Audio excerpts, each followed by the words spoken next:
Kecewa, itulah perasaan yang saat ini dirasakan oleh Aditya Zoni, adik dari Amar Zoni, yang nampak begitu menyayangkan kejadian yang kembali terulang-ulang dan dilakukan oleh saudara kandungnya itu. Tentu, Aditya yang sebelumnya telah memaafkan kesalahan Amar, kini seperti harus menarik kata-katanya usai sang kakak kembali mengulangi kesalahan yang sama untuk ketiga kalinya. Setelah tak muncul di permukaan sejak ditangkapnya Amar, kini Aditya Zoni pun akhirnya buka suara mengenai kabar Amar yang kini tengah mendekam di balik jeruji besi. Diakuinya, Amar pun sempat memberikan curhatan terkait kondisinya selama di dalam penjara. Lantas, curhatan seperti apa yang disampaikan oleh Amar kepada Aditya Zoni dalam menghadapi nasib hukumnya? Jenguk udah. Kondisinya gimana, Pak? Kondisinya mungkin sekarang lebih pasrah ya. Lebih pasrah, nggak banyak ngomong, nggak nangis juga. Jadi udah pasrah. Udah mudah-mudahan ini titik baliknya dia. Titik balik menjadi orang yang benar-benar, benar-benar selesai lah sama masalah-masalah itu. Karena di sini saya lihat abang saya ini sakit, gitu loh. Sakit yang harus kita bantu. Karena bukan main-main. Orang kecanduan narkoba ya dalam tanda kutip itu adalah orang yang sakit menurut saya. Jadi memang kita itu harus merangkul, kita itu harus menjaga supaya gimana caranya anak-anak bangsa ini, anak-anak muda ini bisa terselamatkan sama narkoba. Gitu loh. Ya oke lah, dari diri dia sendiri mungkin harus berubah dari diri dia sendiri. Cuman di lingkungannya, keluarganya, jadi pembelajaran juga bagi saya, bagi keluarga saya. Harus lebih memperhatikan, itu sih. Janji, ya dia bilang kayak mudah-mudahan ini menjadi titik balik hidup gue. Gue benar-benar dia bilang gue ini sakit, memang harus kita perhatikan, harus kita rawat. Jadi memang dia tidak banyak bicara, cuman dia bilang konsekuensinya semuanya saya siap terima, itu aja. Enggak, semuanya dia diam aja. Dia diam 1000 bahasa, Bang. Dia nggak ngomong apa-apa, cuman dia bilang nanya kabar bapak, dan dia bilang dia siap terima konsekuensinya, udah itu aja. Dia tidak bilang dia tidak akan mengulangi, cuman dia bilang ini mudah-mudahan ini titik balik hidup gue, gitu loh. Ini titik balik hidup gue ini sakit yang perlu pertolongan, gitu loh. Gue sakit, gue perlu pertolongan. Jadi apapun nanti hukumannya, gue siap terima konsekuensinya.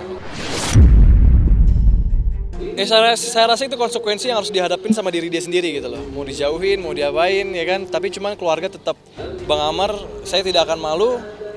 Abang saya udah 3 kali. Saya Muhammad Aditya Warman tidak akan malu punya abang seperti Bang Amar. Nggak akan malu. Saya sih apapun masalahnya, pelariannya itu nggak boleh begitu, nggak boleh ke situ. Pelariannya itu ya ke Tuhan lah, ya kan. Kalau nggak pelariannya ke hal-hal yang lebih positif, gitu loh. Seperti olahraga, nge-gym, itu kan bisa buat juga pelarian. Lagi stres, pukul aja samsak, kan selesai. Jadi memang di sini stigmanya salah. Memang abang saya mengakui kalau dia salah. Saya waktu itu kemarin ketemu sama beliau, sama Bang Amar, dia bilang dia salah dan dia tidak ingin bicara apa-apa, dia siap menerima semuanya, menerima konsekuensinya. Jadi ya di sini sisi kami sebagai keluarga, sebagai adik, ya pasti kami sedih, kami kecewa, kami marah, tapi ini sudah terjadi. Yang bisa kita lakukan adalah move forward lah, kita lihat ke depannya lah, gitu loh. Mudah-mudahan kita kasih support Bang Amar, kita kasih doa, gitu. Pure karena memang saya sudah mengakui ini kesalahan saya kemarin. Saya juga mengakui saya siap juga menerima hukuman saya, dan saya tidak mau melibatkan Iris. Itu maka saya minta juga sama Iris untuk tidak datang. Bukan karena Iris yang nggak mau datang. Bahkan kami sempat Iris malas juga sempat mempertanyakan kenapa gitu. Karena harusnya aku ada dan lain-lain hal, tapi nggak, ini aku yang jadi pure. Saya harus menjalani ini, biarkan saya betul-betul menjalani hukuman ini dan belajar. Kalau kondisi kesehatannya baik, mungkin psikis yang masih ya masih labil lah ya. Ya labil karena yang lebih dipikirkan Amar itu masalah kesehatan bapaknya yang dalam keadaan sakit.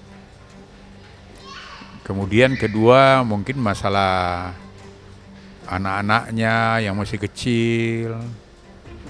Ketiga masalah gugatan perceraian. Apa yang hasil keputusan nanti, ya, itu yang dia pikirannya.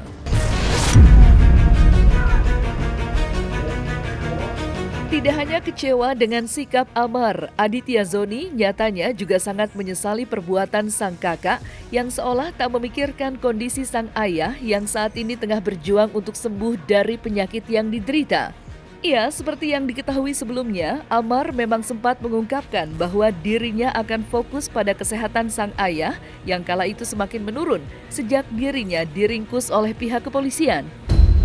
Namun, perkataan yang sempat diungkap oleh Amar di hadapan media itu berubah menjadi sebuah hisapan jempol belaka setelah dirinya kembali mengulangi kesalahan yang sama untuk ketiga kalinya. Lantas, seperti apa pengakuan Aditya Zoni melihat kekecewaan keluarga atas kasus narkotika yang kini kembali menjerat sang kakak? Kecewa sih, kita semua kecewa. Semua keluarga pun kecewa, karena kan kalau 2 kali itu masih bisa dimaafin. Kalau ketiga kan menurut saya itu udah jalan hidupnya seperti itu. Jadi memang saya sebagai adik hanya bisa berdoa dan ngasih semangat aja, semangat moral ke Bang Amar. Bapak kebetulan belum tahu. Nah, sekarang kan saya lagi fokus sama keluarga saya, istri saya, sama bapak saya. Bapak saya kebetulan lagi sakit. Jadi kalau teman-teman media datang ke rumah, itu mungkin saya nggak bisa samperin karena memang ada turun dapil juga. Terus saya ngejagain bapak saya. Kan sekarang Bang Amar sudah nggak ada lah Bang Amar kan. Jadi saya yang jadi tulang punggung keluarga. Jadi saya harus memastikan semuanya aman-aman gitu loh. Selalu doain, selalu support gitu kan. Karena kan sekarang terbatas juga ketemunya kan. Nggak bisa setiap hari ketemu. Ya udah saling support, saling mendoakan aja lah pokoknya gitu. Apa saja yang dilakukan Bang Amar itu di luar kendali saya. Apalagi saya sama Bang Amar juga udah tidak tinggal satu rumah dari sekitar 8 bulan yang lalu gitu. Tapi bukan berarti hubungan saya dengan Bang Amar nggak baik-baik aja. Alhamdulillah. Strategi yang akan kami laksanakan, pertama mengajukan permohonan kepada Pak Kapolres CQ Kasat Narkoba tentang permohonan asesmen TAT atau asesmen medis. Karena Amar ini kan klarifikasi kan masih pecandu, bukan pengedar narkoba. Jadi haknya dia mau berapa kali pun tetap aja hak untuk direhabilitasi itu masih diperbolehkan oleh undang-undang. Ya itu biasanya dulu pada waktu kami menangani kasus Amar tahun 2017 itu sebenarnya 3 kali 24 jam itu udah di asesmen. Waktu itu ditangani oleh penyidik Kasat Narkoba Jakarta Pusat. Kami ketemu di tahanan. Ya komunikasi kan seperti kami katakan tadi bahwa kami kan berdiskusi tentang strategi ke depannya untuk penanganan perkara. Kemudian juga kami juga membicarakan tentang gugatan acara sidang gugatan Iris masalah perkawinan yang akan diadakan 4 Januari 2024 tentang pembuktian. Nah itu yang kami bicarakan dengan Amar.